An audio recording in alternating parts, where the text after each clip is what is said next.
does the Bible, or specifically the Hebrew of Genesis 1 verses 1 to 2, rule out the gap theory? Find out on this episode of Ancient Egypt and the Bible.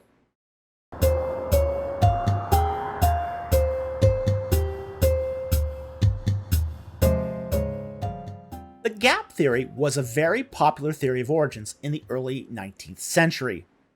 It was an early concordant view that tried to reconcile early dinosaur discoveries in the 1820s. Later on, the theory had to account for hominid fossils found in the 1830s. The gap theory proper states that between Genesis 1:1 and Genesis 1:2, God created the dinosaurs and primitive groups of people. Then God destroyed the entire world before Genesis 1:2. Now, while many people talk about the gap theory as a single theory, really a family of theories that have changed over the years and tends to be defined by the idea that there was a cycle of creation and global destruction prior to Genesis 1:2.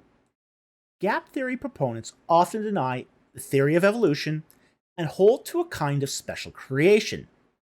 As such, the view is not inconsistent with old Earth creationism. Now, with that said, what are some of the strengths and weaknesses of the gap theory? Young Earth creationists will typically rail against the view because the idea of physical death did not occur prior to the fall. However, death on some level must have occurred prior to the fall for the concept even to make sense.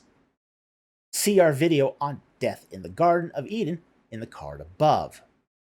Another issue that plagues many views, and not just the gap theory, is concordant readings of Genesis with science. Now, a concordant reading is an attempt to reconcile the biblical text with scientific truth. The gap theory takes a snapshot of the science of the day and tries to reconcile the Bible to that snapshot. Now, suffice to say, I'm not a fan of concordant views because they shoehorn a scientific understanding into Genesis 1, where the text is really trying to lay out a religious ideology that is focused on temple symbolism. But again, that is a problem for many views, not just the gap theory. Well, a scientific understanding claims that there were many mass global extinctions. The gap theory does tend to simplify the extinction events to a single pre-Genesis 1:2 event. So, the gap theory is problematic in that it departs from the ideology that it's trying to keep compatible with. The other issue, I think, is that the gap theory is not textually driven, but inserts a destruction between Genesis 1:1 and 1:2 that's not in the text. So it's sort of creating a positive absence of evidence argument.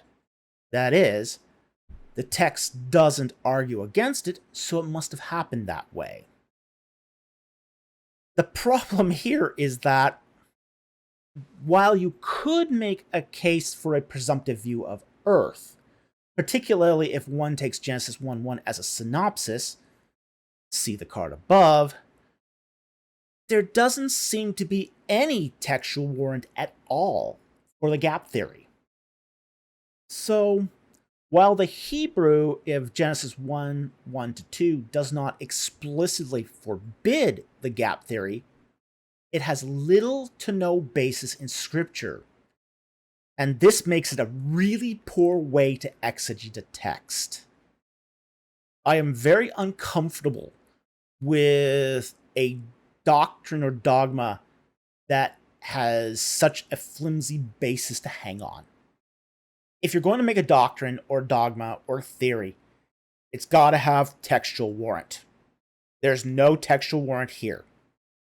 And again, you are taking a concordant view to read the text in a way it was never meant to be read.